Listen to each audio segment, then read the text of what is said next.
Hello, I'm Pamela Barahona. Welcome back to the Bronx Journal. In these troubling economic times, we've been trying to figure how to stay on top of our finances, how to pay for college, or even how to invest in order to improve our income. Today, financial advisor Enaye is here to give us some advice on how to control our income, assets, and get out of debt. Mr. Enaye, welcome to the show. Thank you for having me, Pamela. Tell us, what is the main reason we get in debt? Well, there are several reasons why people get into debt. It depends on the individual. But one of the primary reasons is when you see a reduction of income, and at the same time you see expenses remaining the same. So when you think of most households, you should have a budget. So if you have a budget in place and you see income reduction, your expenses should be directly related to that income. So that's one of the primary reasons, and of course there are a few other reasons as well. People have, it could be healthcare costs, as you're very well aware. Healthcare is very expensive, so it depends on who you talk to. But I think once most households have a sound budget, it's really easy to really manage your finances and kind of stay out of debt. Also, let's talk about trends, because people want to have the latest phones, the latest cards. That's also on. Yeah, absolutely.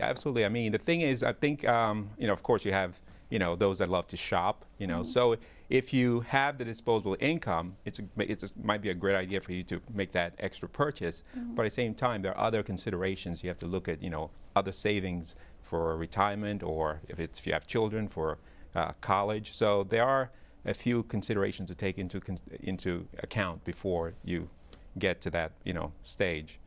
And do you recommend people to use credit cards, and how should we use them? Well, unfortunately, we're in a society where it's important to build credit history.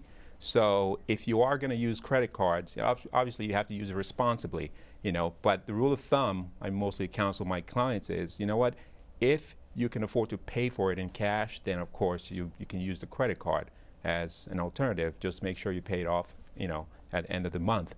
Otherwise you could find yourself, digging yourself out of a pretty, steep financial, abyss. Right. And should we use credit counseling services? Well, I think most people, with the right education, I don't really see a place for credit counseling services, because most individuals, if you're responsible enough, basically it takes discipline, as a matter of fact, with credit counseling services. Just what they do in essence is they try to negotiate, if you have a huge say debt, $30,000 or so in debt.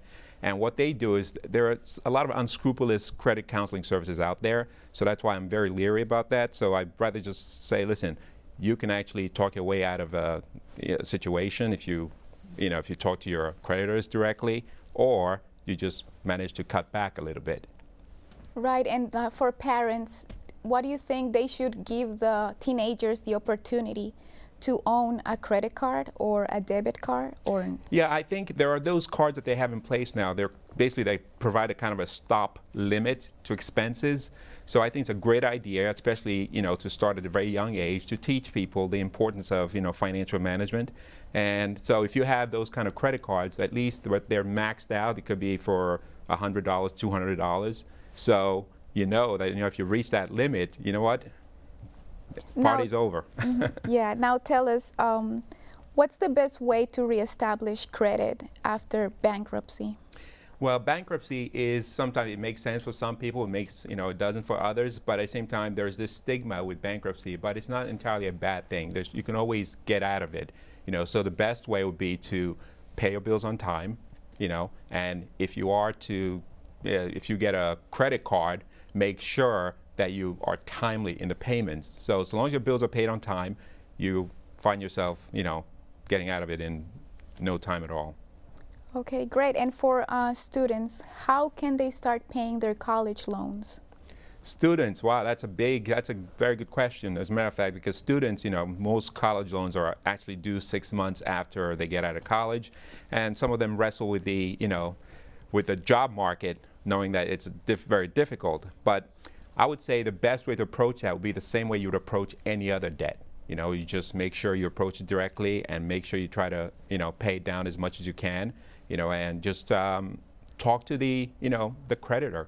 And, you know, once you're able to get a job, and some of them are, you know, especially in these tight economic, you know, times, some of them are really willing to, you know, work with individuals to make sure that they don't really get into a, you know, situation where, you know, they have maybe their tax, you know, offsets to their student loans, things of that nature. But just the same way you would approach any other debt, you know, so. And for investments, we all want to know about that. What should we invest on? Gold, real estate, stocks? Well, not, you know, to avoid giving any advice, general advice, it depends on the individual. You know, there are a whole lot of investment opportunities out there and I always tell people, you know what, invest in what you know, basically. You know, it could be stocks, it could be real estate, it could be gold, or it could be pork belly. But if you're, you know, if you know what you're doing, or if you actually team up with a nice investment manager that could help you out, it's a great way, but it's something that you cannot do without, in other words. And the individual's career influences on what they should invest on, right? Well, in some cases, yes. In other cases, no. You know, your career, I think when you look at disposable income based on your career, it might, you know, be but at the same time, most individuals, if you know exactly the marketplace, take real estate, which is a good example. If you want to get into the real estate market, obviously it would be a great idea to know something about real estate. Otherwise, you might find yourself, you know, in a pickle. How risky is it to finance a small business?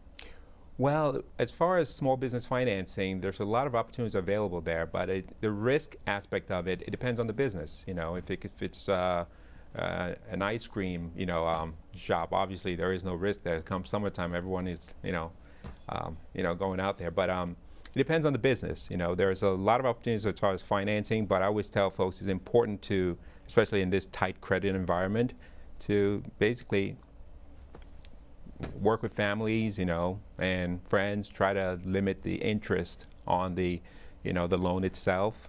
And that would be very helpful in, you know, making sure that as you have you're not debt laden when you're starting a small business. How do you feel about mortgage accelerator plans? Well, again, this is an individual choice. Mortgage acceleration plans are basically designed to expedite or lower your interest payment over time when it comes to mortgages. And the most common ones you see out there is kind of like you make those bi-monthly payments. So, but again, the individual, if you make one extra payment or two, you know, would reduce the interest over time, and it's a great idea if you have the disposable income to do that. You know, make one extra payment or two, because it would just basically reduce the length of the mortgage payment. You know, so if you have a 30-year mortgage, it could reduce your payment period to, say, you know, by 3 or 4 years. So it's the interest that's really the key there. So the more you pay, obviously, because since interest is compounded daily, so obviously when you look at the time factor, it makes a great deal of sense in those plans. And can you explain to us how home equity loans work, and do you recommend them? Home equity loans, I mean, Ghana, unfortunately, with the real estate market sinking over the last few years, home equity is just tapping into the equity in your home, basically. You know what? And especially when you look at the valuations of today, when you have a positive, when you have your mortgage and your home is worth more than your mortgage, obviously you build that equity. So tapping into it, sometimes it makes sense. And the beauty of home equity loans is that if you need to make repairs to your home, you can actually use that. And of course, there is an additional tax benefit for doing that. So it makes sense if there is equity, but you'd be hard pressed to see a lot of homes with equity these days. But market is coming up as we hear, so we'll see. Okay, can we talk a little bit about taxes, because people think that tax season is over, but we talked about the ongoing process that filing for taxes is. Can you please talk about that? Yeah, as far as taxes, I'd say your financial well-being and your taxes are very related. tax season is, obviously the height of it is over, but obviously it's an ongoing affair throughout the course of the year. You have individuals that still need to file past taxes. Some have to make estimated payments. But the important thing I always tell folks is, there are some individuals that feel there's no need to file, or they don't have the resources to pay the tax preparer, so they don't file. I always say, you know what, always file, because the penalties for not filing are a lot higher than if you did owe. So you can always make payment arrangements with the IRS or the state taxing authority. So it's always important to actually file your taxes, because the penalties could be as high up, could go as much as 25% for not filing, especially if you owe, and half of 1% for any balance due plus interest, which is right now about 3%.